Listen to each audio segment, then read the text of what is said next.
नमस्कार दोस्तों, स्वागत है आपका मेरे YouTube चैनल सेलर एंकर पे। मैं हूं आपका दोस्त, आपका साथी, आपका सलाहकार अभिषेक मिश्रा।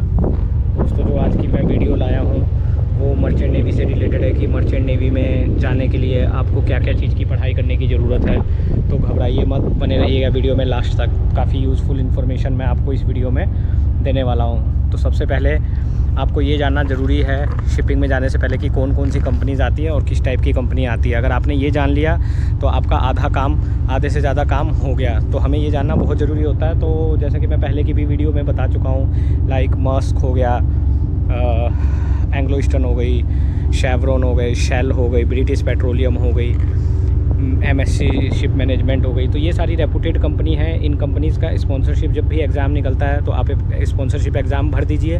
उनका क्राइटेरिया देखिए, आपको किसी भी प्रकार की कोचिंग की ज़रूरत नहीं है। जैसे कि मैं पहले की वीडियोज़ में भी बता चुका हूँ, बहुत लोगों को ये कन्फ्यूज़न होता है कि नहीं कोचिंग लेंगे तो जल्दी हो जाएगा। ये बिल्कुल भी नहीं है, क्योंकि कोचिंग में आप अननेसेसरी 2 लाख 3 लाख रुपये फंसाते हैं। इतने में तो आपकी प्री सी ट्रेनिंग हो जाएगी। और ये कोचिंग इंस्टीट्यूट वाले क्या करते हैं, आप ही के पैसे से ये लोग कमा रहे हैं। और किसी भी एजेंट के बारे में भी मैं बता रखा हूँ, किसी के चक्कर में पड़ने वाले नहीं है। मोटिवेशन वीडियो देखिए, जो यूट्यूब पे वीडियोस आती हैं, जो अच्छे यूट्यूबर्स हैं, जो वाकई में आपको एजुकेशन से रिलेटेड वीडियोस बनाते हैं, उनकी वीडियोस देखिए। पहले काम देखिए कि आपको काम भी क्या करना है। इसके साथ साथ आपको ये भी पता होना चाहिए कि आपका क्या काम है। ये नहीं कि सीधे वीडियो देख के और हम ताव में आ गए। क्योंकि कई बार ऐसा होता है, हम जोश में ज्वाइन तो कर लेते हैं शिप को, लेकिन वो ज्वाइन करने के बाद फिर हम सेल नहीं कर पाते हैं। तो फिर काफ़ी, क्योंकि आपका पैसा, टाइम, ये सारा बर्बाद हो जाता है। तो आपको ये जानना बहुत ज़रूरी है कि आपका काम क्या है, बेसिकली आपको क्या काम करना है। ये अगर आप जान गए तो आपकी सेलिंग तो आप कभी भी कर लीजिएगा,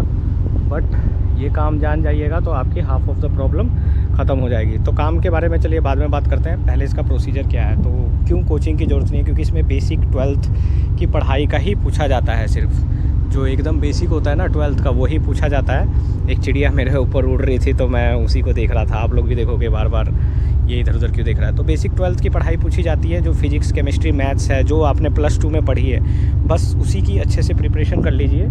एंड वही पूछा जाएगा आपके एग्ज़ाम में, उसी में से सवाल आएंगे। तो कोई आपको किसी तरीके की चिंता करने की ज़रूरत नहीं है। 60% सिलेबस जो आता है वो +2 11th का आता है और 40% 12th का।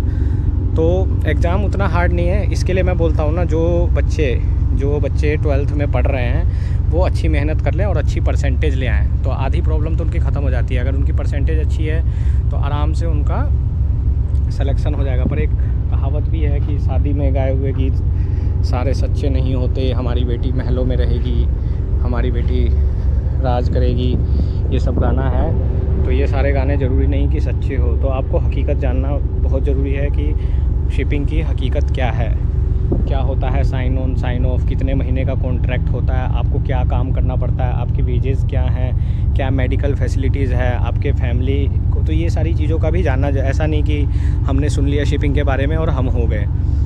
तो ये तो बात रही। अब किस टाइप की पढ़ाई करते जाते, तो मैं ये बताना चाहूँगा, अगर आपकी मैथमेटिक्स अच्छी है तो आपको आगे भी एग्जामिनेशन में प्रॉब्लम नहीं आएगी। Like second mate exam, chief mate exam, क्योंकि हर एग्ज़ाम में न्यूमेरिकल पूछे जाते हैं। मेनली आपकी मैथमेटिक्स है। मैथमेटिक्स और ज़्यादा कोई हार्ड मैथमेटिक्स नहीं होता है, बेसिक ही होता है। कोई ऐसा नहीं कि बहुत टफ मैथमेटिक्स होता है। तो दोस्तों, घबराने की ज़रूरत नहीं है। मैं इस तरीके की वीडियोस लाता रहूँगा और होपफुली आपको पसंद रहेगी। तो मैं ज़्यादा टाइम आपका लेऊँगा नहीं। आप ज़रूर अपना फीडबैक दीजिएगा और मुझे बताइएगा किसी टॉपिक पे अगर वीडियो बनाना है। I will give you full information. Goodbye, take care, जय हिंद।